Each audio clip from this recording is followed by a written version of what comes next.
Hi, this is Brother Teacher Reginald. I want to share something with you for a moment. I don't know exactly how long that moment is going to be, but nonetheless, I want to share something with you. If you don't want to hear me talk about this particular subject, then you have the prerogative and you can just turn it off and go elsewhere and find something else, probably more that suits your taste and takes up your time. And maybe a more valuable way to you. But I'm never going to change who I am. And as long as I'm living and I have breath in my body, I'm going to make certain that I am not going to be ashamed of what I believe in and what I live by. It's just that simple. This subject is about God. To some, this is a very sensitive subject. There are people who have waged wars for thousands of years over religion. Even to this very day, there are nations across the planet that are fighting for religious reasons, all in the name of God. But I'm speaking more respectively to those that are not in that situation where you are in conflict necessarily with another faction or another government or another political power or another religious uh, group. I'm just speaking to people just simply in general about whether or not you believe in God and does God exist and does God hear us and our petitions and answer our prayers. If this is a subject that you think that you want to entertain for this moment that I'm here, then I invite you. Um, it's sensitive to me in that uh, it's an unusual experience uh, for me. And I'm speaking at this present moment in my life uh, as it relates to when I was younger. I grew up in first, a holiness type of church. By today's standard, they would call it apostolic. And then from there, my mother and grandmother took us to a Baptist church, my brother and I. We grew up Baptist at a very young age. And as I became an adult, a young adult, I went back to an apostolic church, as it were. Now, in my particular organization or charter, the House of God was the name of the church. We believed in worshiping on the seventh day of the week, not Sunday through Saturday, Sunday being the first day according to our calendar, and Saturday being the seventh day. But according to the book of Genesis, a day begins when the sun goes down and it ends when the sun goes down the next day. And that is called, or we call that, refer to it as the Sabbath, not the traditional Sunday. Now, before you get defensive, I'm not beating up on anyone. I just want you to hear me. Okay? So if this is too much for you, just turn it off. So, God, who I call by his Hebrew name, Yahweh, he created the heavens and the earth according to the book of Genesis. And I'm not here to preach to you. I just want to share a bit of understanding with you based on my limited time on this earth. I'm just sharing what I know, what I have been taught, some of which what I believe. And I'm going to start in the book of Genesis chapter 1. And I'm probably going to end at the 4th or 5th verse. In the beginning, God, this is the King James Version. God, in Hebrew we would say uh, Yahweh or Elohim. He created the heaven and the earth. And the earth was without form and void, which means it was empty. It was desolate. There was no life here. And darkness was upon the face of the deep, and the spirit of Elohim or God moved upon the face of the waters. And God or Elohim said, "Let there be light," and there was light. And God or Elohim saw the light that it was good. And God divided the light from the darkness, and God called the light day, and the darkness he called night. And the evening and the morning were the first day. That's the one I want you to focus on. This was in verse 5. If you continue to read, you will find out that he says that all the way up until he completes his creation. He said, and the evening. Now, can you tell me when the evening is? The evening is when the sun sets until the sun sets again the next day, that 24-hour period that constitutes one day. So when the sun goes down, not the clocks that man has devised for his benefit, but nature, when the sun goes down, as it does every single day, when it goes down, that begins a day. Now when the sun rises up the next day, up until the point that it goes down again, that's the conclusion of that same day. So from the evening to the evening, that's 24 hours. That's one day. That's how God counts a day. He doesn't count days at midnight because he doesn't use the clocks made by man. Just wanted to throw that out there. So now, the reason I read this not was just to tell you that particular passage and what it means. I read this to say that I want to ask you, who is God? Do you believe God? Do you believe that he hears our prayers? And prayers are nothing more than our communication to a divine entity, the one that is responsible for all things that exist, according to how we believe. Anyway, this is one of the common threads that hold us together as a world. For the most part, we all believe that for the most part, there are some people who deny that there's a God. There are people who consider themselves atheists and realists and things of this nature. But I'm talking to the people right now who believe that there is a creator. There is a divine providence. So what's common amongst those people across the planet is that we might, first of all, have some differences. But for the most part, we do believe that there is an intellectual person or spirit responsible for our existence, irrespective of what we identify with him as. Some call him Yahweh, as I do. Some call him Jehovah. Some call him Allah. Some call him the Creator, the Almighty, the Most High, and some call him simply God. But this God, where is he?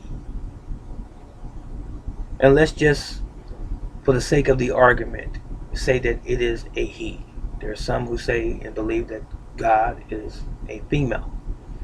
But let's just say, for the sake of argument right now in this video, we'll just say he. So, what does he require of us? What does he want us to do, we that are human on this earth, men and women? Does he have a plan? Do you know what that plan is? Do you know what your purpose is on this planet? Why is it that people suffer on this earth and God does not intervene? The scripture says that he has no respect of persons, which means that he doesn't see anyone any better than any other person as it relates to his purpose for us. For example, he said in the scriptures that it rains on the just as well as the unjust. So just because you are a good person doesn't mean that you're the only one that can experience sunshine, snow during the winter, seeing a beautiful sunset, experiencing good or great health, having a beautiful family. Because there are evil men on this planet as well who experience all of those same things. So he reigns on the just and on the unjust. We experience many things alike, in other words. So when a child dies in a car wreck, or they drown, a plane crash, or they're shot and killed, or they're even taken by abortion, and any other possible conception in your mind as to how someone can die. When a child dies, I've heard it so often in my life, why would God allow that to happen if he's all knowing and if he's wise? The same is true when our parents die or when we lose a child. People become frustrated and angry and even speak hateful words concerning God. Why did you let my mother or my father die, or my husband or my wife or my child die? You were supposed to protect them. Where are your angels at? Now, that could possibly be considered a loaded question for some. There are people who probably have their own answer. But let me tell you this. I do know that when I see the sun rise and set like clockwork without missing a beat, every single day, forever, there has to be a God. I do know that when I look at the planets that exist in our solar system and the beautiful array of stars in the sky in the evening and the massive oceans that exist on this planet and all of the beautiful foliage, the vegetation across this planet on the islands and the continents and the landscapes that are all natural, I believe that there's a God. And when I look at life on this planet, as far as we can comprehend, being the greatest and most intelligent being on this planet, all the way down to an amoeba and a fly and a gnat and an ant, they all still have life and intelligence on some level. Having a body with a biological symmetry to it that works perfectly with various systems. A tegumentary system, which is your skin. A circulatory system that carries blood and oxygen that's pumped by your heart. That is an involuntary muscle that pumps without us even thinking about it. Lungs that expand and fill our blood with oxygen. oxygenated blood that circulated throughout our body from head to toe. All of the organs in our bodies that function in tandem, having their own respective jobs.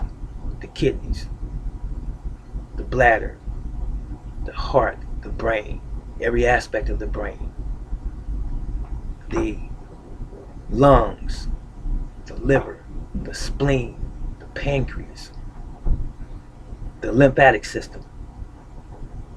There has to be a God, because I don't believe that all of these things can function so perfectly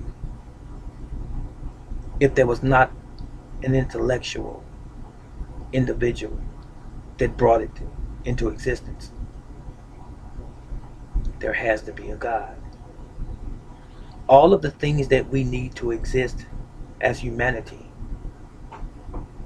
was placed on this earth, from the oxygen we breathe to the heat that we experience in the summer and the coolness in the fall and the winter, through the rain that cleans and purifies the sky, through the food that was provided on the earth, and all of the things that we have available to us to clothe ourselves and to build homes or habitats. Everything that we need was furnished for us on this planet. So there has to be a God. Now, not meaning to worry your patience, I'm going to say this. I believe that life should be a journey. Some of us have not decided to go on the journey, and we are just existing. When you realize that there's more to life than entertainment, than just eating 3 or 4 meals a day and laughing and joking, going to events, enjoying family. When you realize that there's more to life than that, then maybe you are ready to go on the journey of trying to comprehend why you and even we are here. And the fact that we die, it is because, first of all, we are made of dirt. We're living souls. This is a physical, biological vessel that houses our spirit, that makes us who we are. I am Reginald, and that is my identity. That's the name, my birth name that was given to me. I live inside this vessel called a body. Now, the powers that be, the creator that made this vessel, has the right to take this vessel away and to recall my spirit to him, the one that gave it. And I believe that this is true with all of his creation. If he created mankind, mankind means womb man, also man who has a womb. We commonly call them women, but it's a womb man, a man with a womb, and man, to include children, boys and girls. If he created us, if he had the power to create all things in our very lives, doesn't he have the right to take it away if he created it for not our purpose, but his own? And do you not think that he has the ability to resurrect us again and give us another body, or to even return this body in a better way when he deems it necessary? So what am I getting at? This is not a religious banter saying that what I believe is the be all end all. It's not a religious banter saying that what I say is the truth and what you say is not the truth. I believe that we all learn from one another. That's part of our journey here. Not demonizing and vilifying one another because what we believe is different than the next person. Maybe that's all of the understanding that that individual has at the time. And I believe that the Creator will make all things plain to us. And all things that are crooked in our minds, He'll make them straight in His time for us as individuals. So, as it relates to children that die early or who die in a very horrific manner, to include men and women, people who are burned alive in fires, people who are executed, in firing squads in various countries, people who are beheaded in some of these other countries, people who lose their lives in war, people who drown, people who are eaten alive by sharks in the ocean, and all of the other manifold reasons we might die, even natural causes. If the Creator brought us all to this point of existence, He can say it's enough. And I'm going to take you now. And He can also say that somewhere in the not too distant future, I'm going to bring you back. So, what I'm saying is this: just because someone dies, no matter how they die, doesn't mean that it's permanent. The physical body is gone, but the Almighty and the Almighty alone has the ability to reconstruct, to rebuild, or to even create something different as it pleases Him. Just because we don't understand His purpose doesn't mean that He's unfair. It doesn't mean that He doesn't love His creation. I believe that the Almighty, the Most High, loves us all. And I do believe that He has, and He does indeed have a plan for humanity. The real issue, and maybe the real problem, is that we complain oftentimes because we just simply don't know, and we simply don't understand what His plan is. And I'll add to that before I leave. The scripture says that if you draw nigh, N-I-G-H, nigh means near. If you draw near unto God, He will draw nigh or near unto you. In other words, when you make up your mind that you really want to have a relationship with He who created us all, He will make Himself available to you and to us. But as long as your mind is preoccupied with everything else other than Him, the scripture says that He's a jealous God. You can find that in the book of Exodus, the 20th chapter. Now, He wants us to have a relationship with Him because He's the Creator.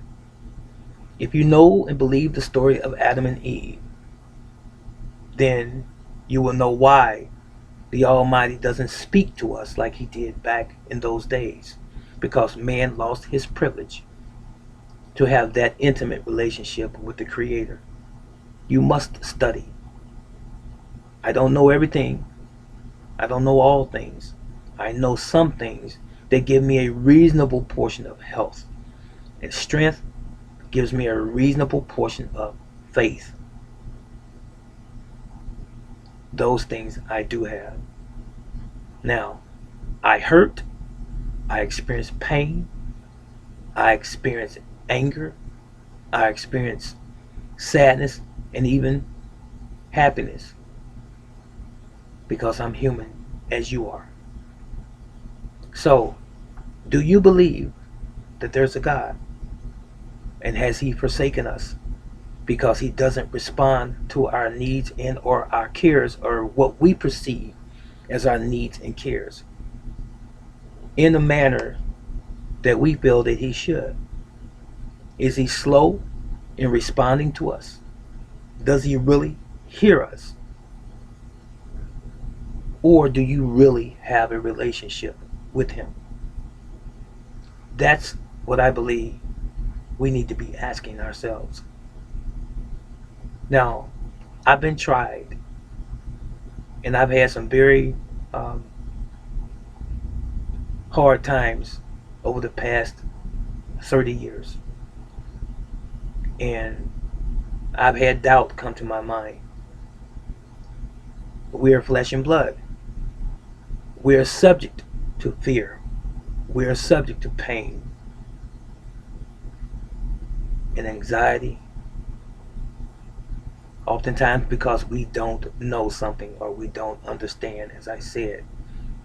But it doesn't mean that God doesn't hear our earnest prayer. And I've also heard over the years that the Almighty would never put more on us than we are able to bear. Sometimes we think that we are carrying such a heavy load and that He's forsaking us. But has He really? Or is He really trying to make you into what He wants you to be? And you may not believe that you can carry the load, but I believe that the one who has created you knows better than you. So, I've gone through some tumultuous times in my life. I lost my first wife to a brain aneurysm.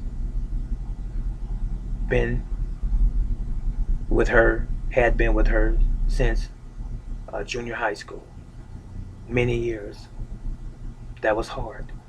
I lost my only sibling from my mother, my grandmother, my biological father, my older aunts, and my older uncles, and some cousins. And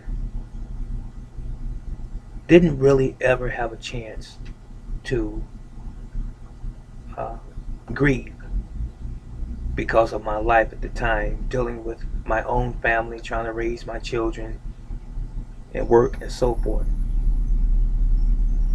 But you know what? Uh, I'm so happy, I'm so glad that I have come to realize that these things that happen to us are for our benefit. However distasteful they might be to us, however painful they may be, they are to benefit us. Some of us pass the test pretty well. Others of us struggle because we don't want to experience that discomfort and that pain. But this is the Almighty testing us. Now, before I leave, I want to say this in terms of believing God and believing in the Creator. It would be a terrible thing. It would be a very sick joke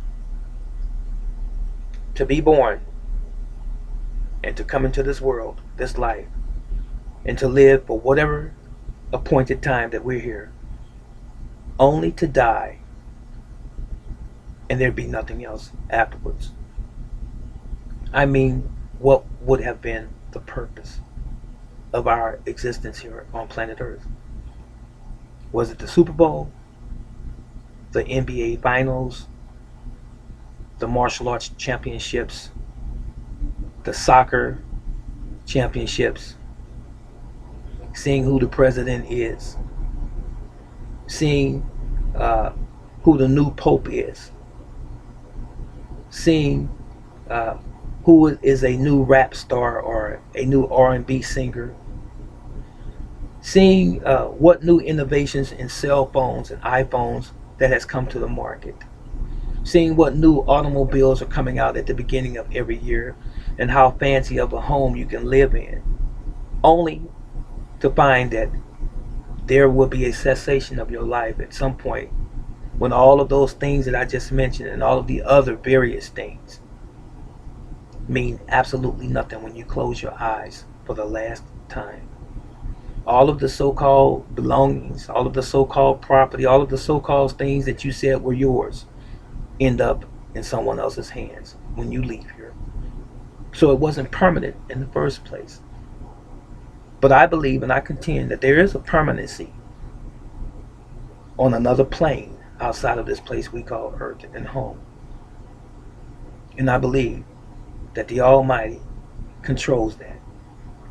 So, do you believe in God, Allah, Yahweh? Do you believe that He has sold you false hopes? Do you believe that just because children die and your family die, that God doesn't care and that He's not there and that you doubt His existence? What do you believe as it relates to God? Do you have faith that He is actually in control and maybe just simply we don't understand what His will is completely for us? I hope that this was in some way beneficial to those that are listening. I hope that this was of some value to you. I hope that maybe you have a little bit more insight into who I am. This is only one aspect of my life, but it is my life. I believe in the Creator.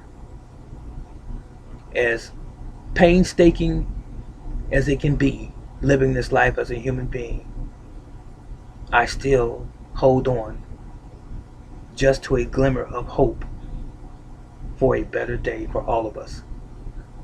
May the Almighty Yahweh continue to bless you and yours. And I want you to know, whether you like me, love me, or not, I could care less who you are, your race, color, or creed. I want you all to know, everyone that's watching this video segment right now, I want you all to know that I do love you sincerely, whoever you are, those that I do know have met, and those that I have never seen and or met, period. You take care of yourselves and yours, and I'll see you in the next video. This is Brother Teacher. I'm out.